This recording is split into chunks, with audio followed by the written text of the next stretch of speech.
Sugatan ng isang truck driver sa Baguio City matapos mahulog sa bangin habang nagbabagsak ng kargang lupa.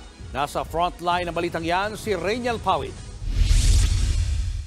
Nakatagilid na ang truck na ito sa Sitio Agpawa, Barangay Camp 7, Baguio City nang matagpuan ni Jovi nitong Biyernes. Kwento niya, nagulantang siya sa isang malakas na lagabog pasado 3:00 ng hapon. Nang lumabas siya, tumambad sa harap ng bahay ang truck na nahulog sa 25 metrong taas ng bangin. Kaya tumawag ako ng 911.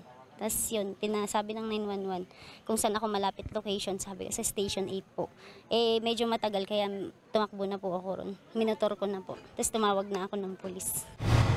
Base sa investigasyon ng Baguio City Police, nagbabagsak ng kargang lupa ang truck sa bangin nang mahulog ito.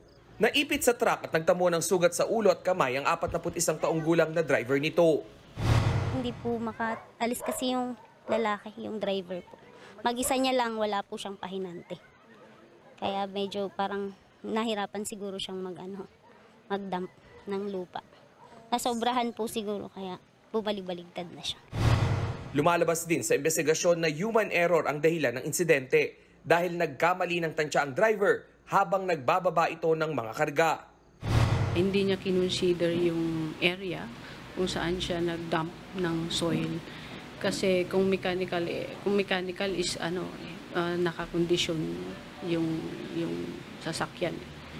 So, ang nagdulot nung pagkahulog ng sasakyan dahil bumigay nga po yung lupa kung saan nakapwesto yung truck while ina-unload yung mga soil.